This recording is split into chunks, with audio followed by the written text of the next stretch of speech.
What up, Gracie Insiders? It's Hidon, Henner, and Brian, Triangle City, Ortega.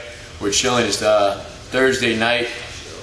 We just finished class. As you can tell, the mat is soaking wet. We just cleaned it up. And we're soaking wet, actually, but you can't tell. You know why? We got the Gracie Dry Fit t-shirts on.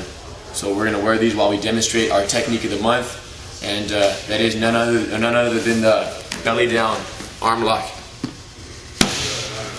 When you find yourself mounted on somebody much stronger than you in a street fight who doesn't know technical mount escapes, the trap and roll, the elbow escape, they are more than likely going to do one of two things. A, roll to their knees and get up out of desperation to try to avoid getting punched in the face. Or B, if they're really big and they feel like they have that arm power, then they can bench press you.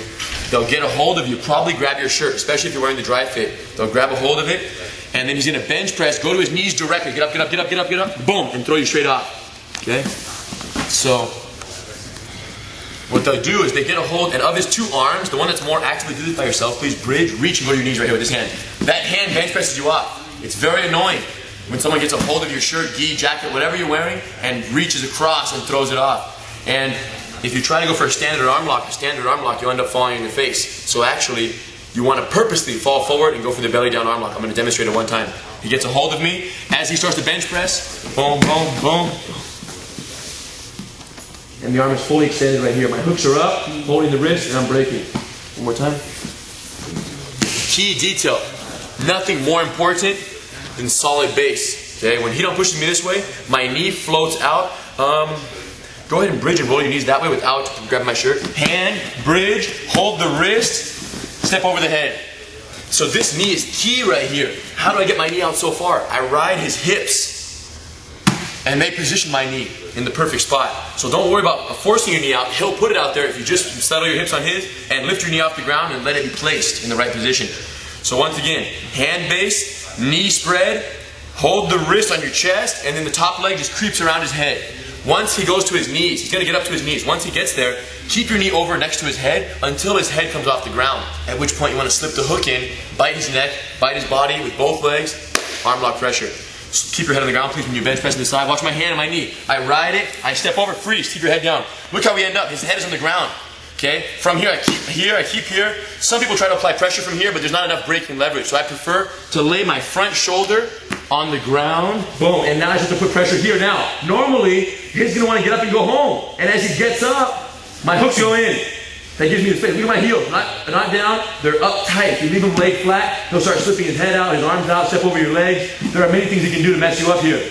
But if I have the tight bite with my legs, I have tremendous downward pressure, and I have the good hooks to keep him in place. Sometimes from here, they'll try to roll over to their knees, straight over the top. As he rolls, I go with them because I have the hooks in. Okay? Let's get a different angle here. Let's get one time with your feet this way, please. Check it out. So once again, he grabs. I know what's going to happen when he starts to grab my shirt and bridge his hips. I know what he's going to do. So I just start to base out. Once I have my base elements in place, the top leg swings over while I grab the wrist. So once again, base is everything. He bridges his hips up, knee, hand, step over the head. Look, place your head on the ground, shoulder, hooks are in.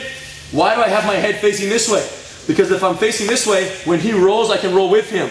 If I face the other way and he rolls, tuck your head in and roll right there, I can't turn my shoulders effectively, so it hurts my neck.